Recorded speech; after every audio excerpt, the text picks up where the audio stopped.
Assalamualaikum warahmatullahi wabarakatuh. Perkenalkan, nama saya Lulub Nahdlatul Handini dari program studi Hukum Ekonomi Syariah, mata kuliah advokasi.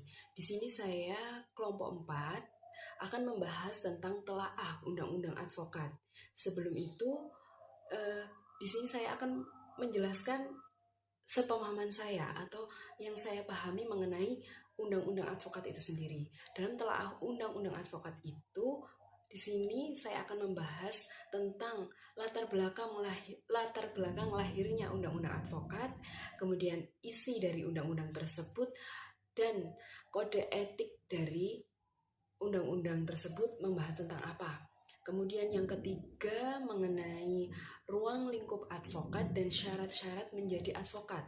Kemudian yang keempat, tantangan dan peluang sarjana hukum sendiri itu bagaimana tantangan dan peluangnya, khususnya dalam sarjana syariah atau program studi hukum ekonomi syariah itu sendiri. Nah, langsung saja di sini saya akan membahas tentang lahirnya Undang-Undang Advokat.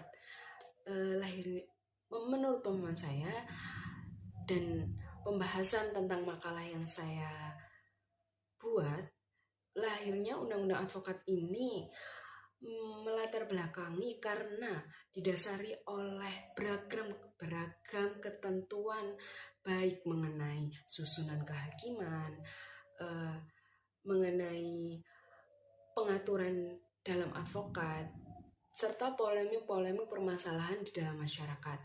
Nah, dari situ peran advokat itu andil di situ. Advokat sendiri itu apa? Advokat sendiri itu sesuai dengan undang-undang yang dibentuk oleh pemerintahan, yakni UU nomor 18 tahun 2003, di mana UU ini membahas tentang sifat dan kewajiban advokat itu sendiri bagaimana. Nah, advokat sendiri ini andil dalam suatu permasalahan di mana permasalahan-permasalahan ini ada dalam masyarakat. Kemudian lanjut pada latar belakang terbentuknya Undang-Undang Advokasi ini.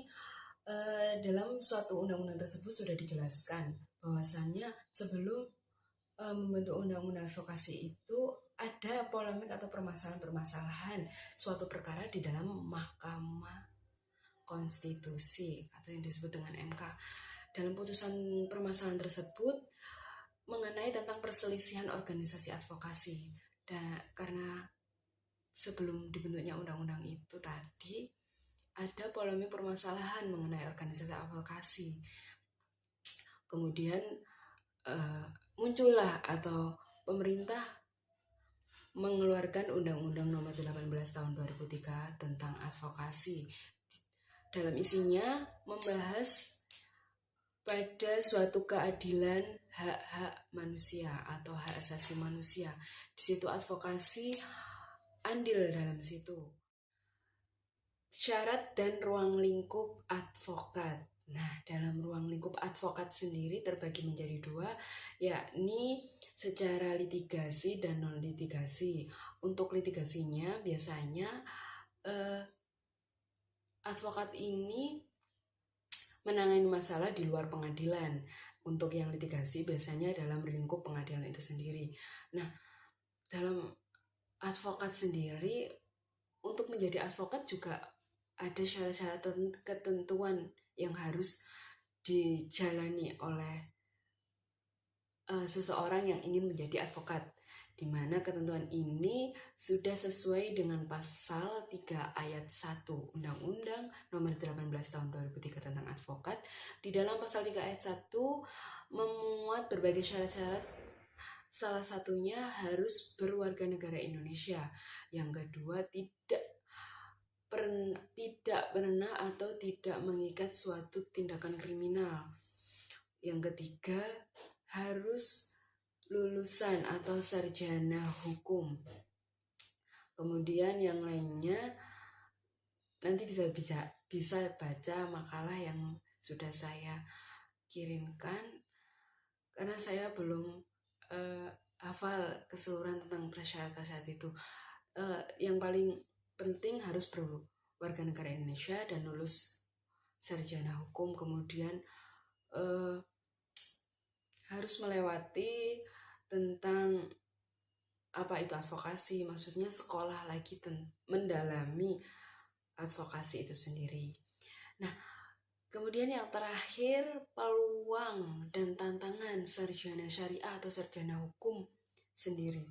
Peluangnya sangat banyak bagi sarjana hukum untuk menjadi advokasi atau pengacara dalam